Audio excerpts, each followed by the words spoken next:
The following program discusses sensitive issues related to sexuality. Parents are cautioned this presentation may be too candid for younger audiences.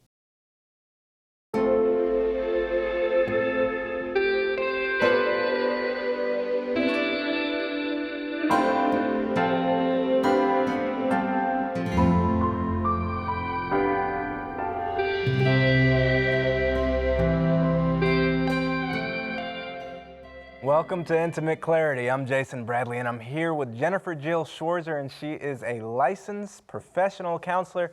And today we are going to be discussing a very, very sensitive topic, but it's a conversation we need to have. So parents, if you have young kids in the room, now would be the time to ask them to leave and return after this program. We're going to be discussing the topic of self-abuse. Jen, what's the medical term for that? Well, self-abuse used to be the term used for what we now call either self-sex or masturbation. But if you said self-abuse today, people would think you were hitting yourself or something. Yeah, I mean, I wouldn't have known. We don't use that. We don't use that term anymore. That's what we're going to be talking about today, Jason. Okay. It is a very, very sensitive topic. Yes.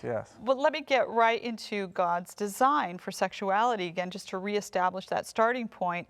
God designed sex to be a bonding experience, and there's a host of brain chemicals, like a symphony of brain chemicals, and different physiologic reactions that all come together to foster intimate bonding through sexuality. And it's a beautiful thing, and it lays the neurological foundation for lasting love in a marriage. It's a beautiful thing when you begin to study it.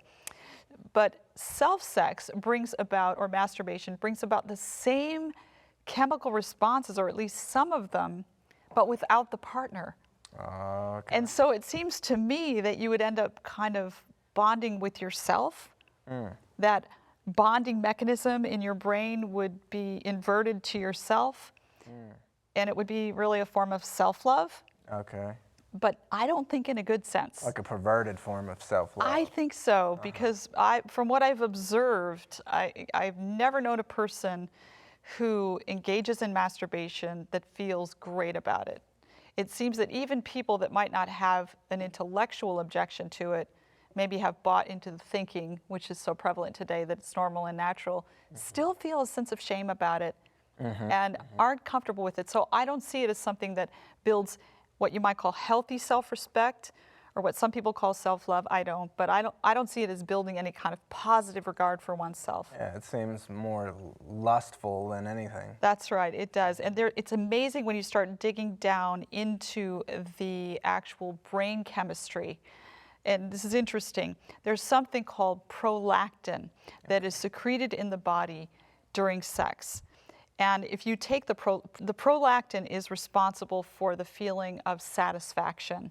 Okay. A sense of, I don't need anything else in the whole world. I just kind of like when endorphins are released, or how? Yeah, it's kind of like that. Yeah, exactly. It's a particular chemical the body secretes in sexuality.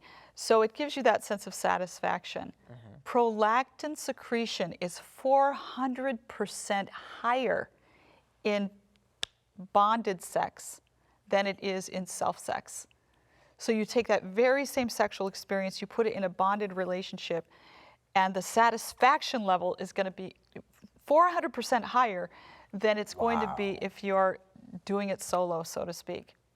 Wow. Isn't that incredible? 400% higher. That's right. And so what happens is that individual with that sense of satisfaction, you're in a partnered relationship and you have that sense of satisfaction, you're satisfied. And you're not craving more. But the person that doesn't have that satisfaction is craving more. And so it sets them up for addiction. Wow. Isn't that incredible? Yeah, that is. And here's the tragedy of the situation. Your body produces in sex dopamine. The human body, I don't want to say yours because you're single, Yeah. pure, I assume. Thanks. So anyway, you produce dopamine. Notice the OPA in dopamine. The same as opiates. So basically dopamine, which is the pleasure neurotransmitter, is your own inner heroine.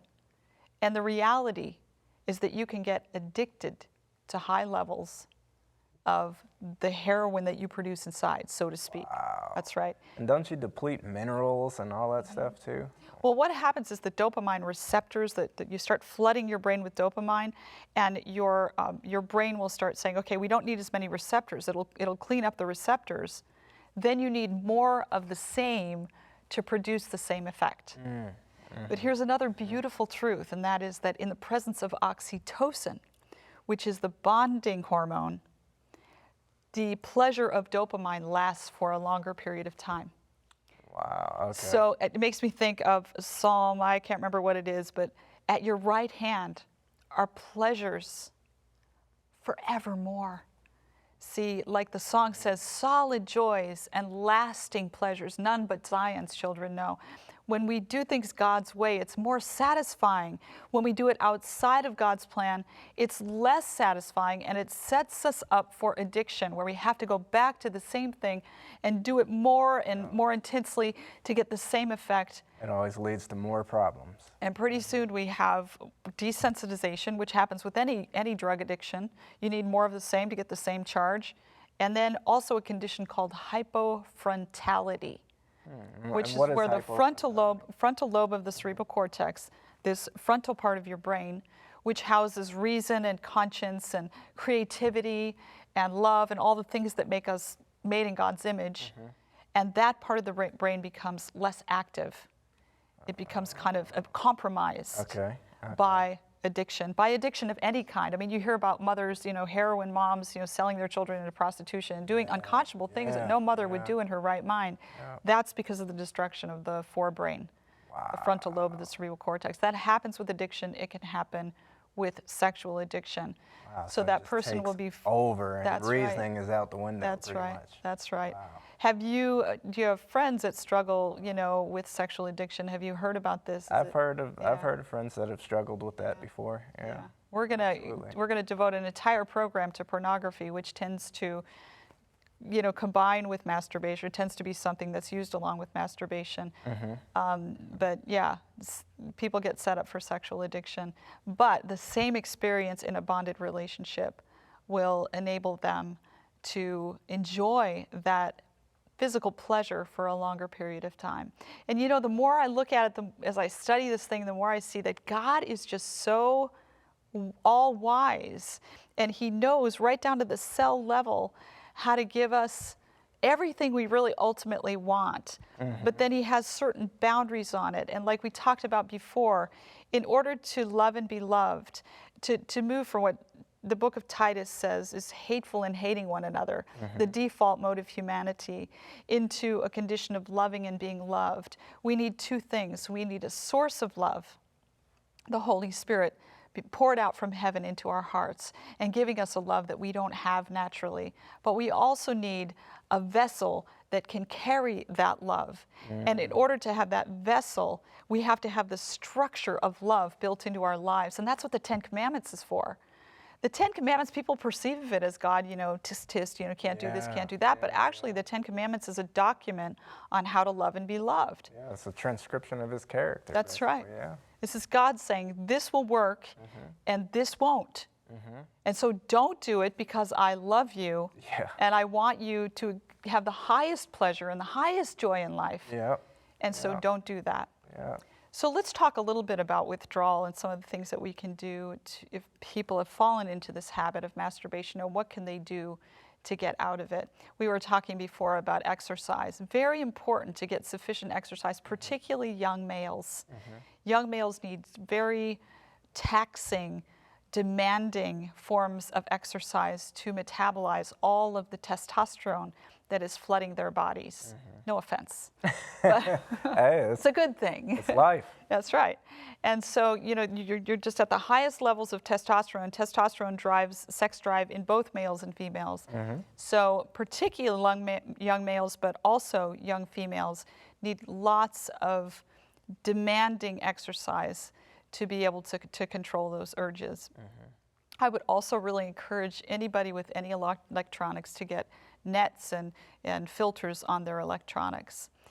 Sometimes you're in the situation and you know that you're being tempted, what do you do? I would suggest if you're in bed at night or in some situation where you have a bathroom accessible, jump in the shower. Shower off, hot and cold, hot and cold. Hot and cold showers can be used to treat a lot of things. Yeah, that sounds super uncomfortable. I know. Too. That would sober you right That up. would probably, yeah. Also, distraction is really important. Uh-huh. People can, they need to admit to themselves that they are tempted in that moment, and they need to do something to distract themselves, because if you will postpone an urge, postpone acting on an urge, oftentimes the urge will Dissipate. will dissipate to some extent. Okay. Now with males, there's a certain fluid buildup in the body, and it's kind of a supply and demand situation where the more you're releasing that fluid, the more your body says make more. And so it's very difficult for males to pull out of that sexual addiction because the fluid is building up in the body. The buildup of the fluid causes the sense of urgency and the temptation. Wow. And so That's they have to interesting. really grit their teeth through those initial, encounters with temptation. But eventually what will happen is the body will signal, you don't have to make as much of this, and then the temptation won't be so severe. Wow. Okay. I've encouraged men to get counselors. I've encouraged men to build their lives around recovery, and women, if they're in sexual addiction. Build your life around recovery. Take all the time that you were spending on the addiction and put it into recovering from the addiction. There are groups that they can meet with. There are counselors they can see. There are books that they can read. There are online forums that they can use to try to replace those behaviors, because Jesus himself said, if you clean out your house and you get the devil out of your house, 7 more will come in if you don't put something in there. Yeah. So we need those So replacements. there's help out there for people that There are is so struggling much with help this. out there because sexual addiction is pandemic. It's everywhere we look. And so because it's pandemic, there need to be resources, and people are actually waiting to help. There are many different resources for this type of thing. Celebrate Recovery is something I recommend to a lot of different individuals, because Celebrate Recovery you can find just about anywhere. There are groups that meet all over the world, and particularly in the United States. In all the major cities, you're going to be able to find a Celebrate Recovery group, and they're usually hosted by churches, and it's a Christian-based recovery program. I know someone who actually heads one up. When you asked that Really? question earlier, and you asked about if I knew a friend or something like that, I was thinking of someone who heads that up. A Celebrate Recovery Yes, group. Yes.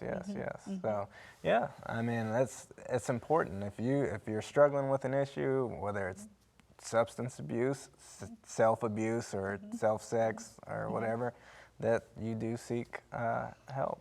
And a lot of times with self-abuse, with masturbation, self-sex, people will get into a cycle. They'll feel so ashamed of what they're doing, but that shame in and of itself is a very uncomfortable experience, and that will drive them toward their addiction instead of away from it. And so what I find is that if they can, I believe that we should confess our sins to God, but sometimes you need to talk to another person. It says so in the Bible. It says confess your faults one to another in the King James, but the word is really sins.